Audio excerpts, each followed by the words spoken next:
Alrighty mga kaunggoy, it is I, Manong Jaire, and welcome back to a reaction video mga kaunggoy. And for today's video, magre-react tayo dito sa reel na to. Very interesting. Actually, familiar yung nakatato. Sino ba to? Is this the Filipino Andrew Tate? Nakalimutan ko yung ano niya, yung pangalan niya. Pero familiar yung mukha. Right? Pero, yeah, mood swings. Right, so alam natin yan, right? Girls, they have these mood swings because of I think it's the ovulation, right? Yung ovulation, kineme, right? Pretty normal, right? Pero here's the thing, there's such a thing as sumusobra na. Bakit hindi kayang gawin ng lalaki na intindihin yung babae pag nagmumusta yung babae?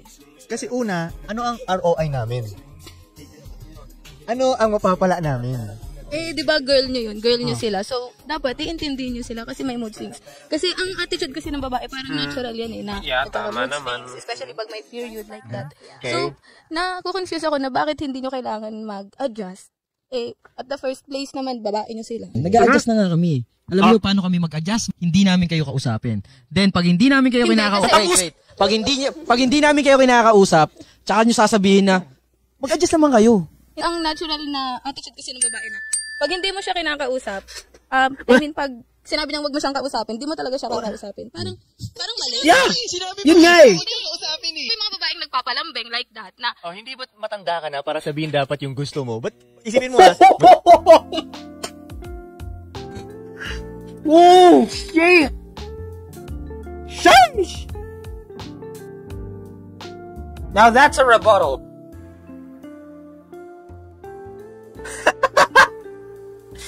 Sheesh! Yeah, we get that a lot. Lalo na yung mga babae na, wag mo akong kausapin. Tapos hindi namin kakausapin. Tapos sabihin nila, bakit hindi mo ako kinausap? Utak yan, ano ba talaga? Fucking A. I mean, una sa lahat, life's too short. Life's too fucking stressful. Life's too fucking fucked up. Why can't we just make, like, our lives a little bit easier? I mean, come on, man. Sobrang complicated na ng buhay. Why can't we just have, like... It's not hard. It's not hard. Right? It's not hard. Having a peaceful life, it's not fucking hard, my man. It's not fucking hard. Giisip kami ng business dito na sobrang komplikado. Bilang iisipin pa namin yung ganyan, ano kaya? Gusto ba akong kausapin ito o hindi? O magpalambing. Kita nyo kung gano'n ka one-sided. Ang gusto nyo kasi intindihin namin kayo. Nag-try na ba kayong intindihin nyo kami? Never kayo nag-try. Sometimes. Sometimes. All the time. Gusto nila intindihin natin sila. Kasi sila sometimes.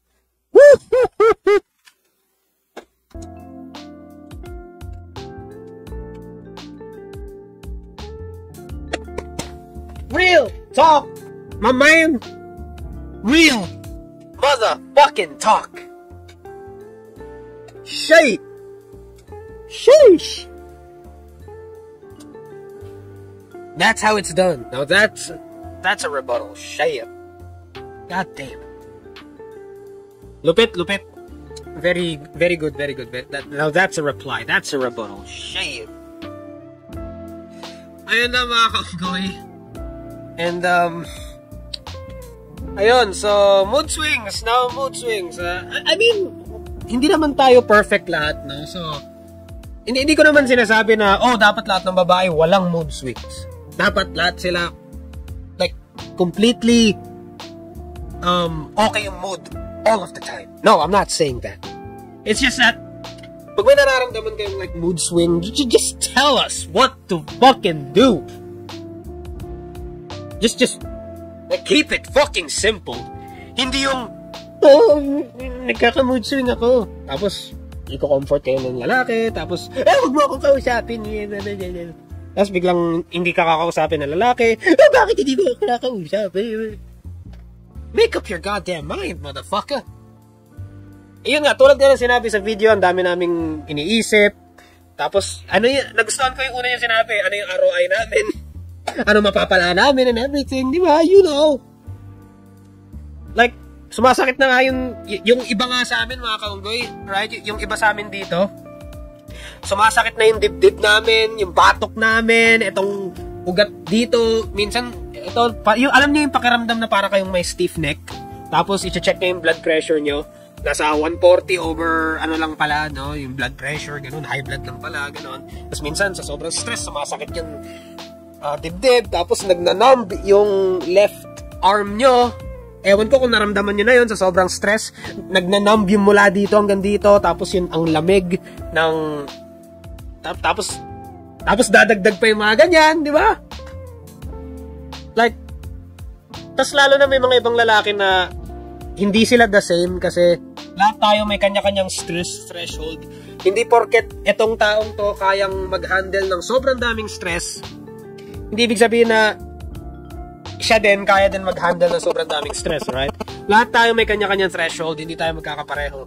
Kung magkakapareho tayo lahat, edi walang mga super stress or walang high blood kung para-pareho tayo lahat. Ayun. So, ayun, like, ang dami nang shit sa buhay, dadagdag pa yung mga ganyan, like, tapos, yung iba dyan, provider, di ba? Yung iba dyan, parang provider ng babae, ganun, and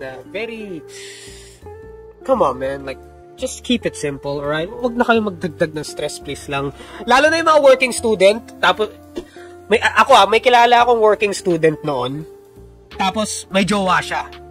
Tapos yung jowa niya, panay mood swings, panay, break na tayo, ganun, blah, blah, blah. Tapos, ang daming mga tampo-tampo shit, tapos ang daming mga pinag-post, no? Working student. Tapos, ang problema pa, no? Working student, tapos, nursing pa, yung course. Tapos may mga, may away, di ba? Away bate, tapos yung mood swings.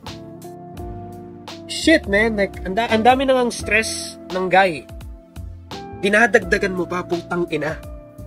And that's the bottom line, because Manong Jaire said so. Alright, I gotta head out.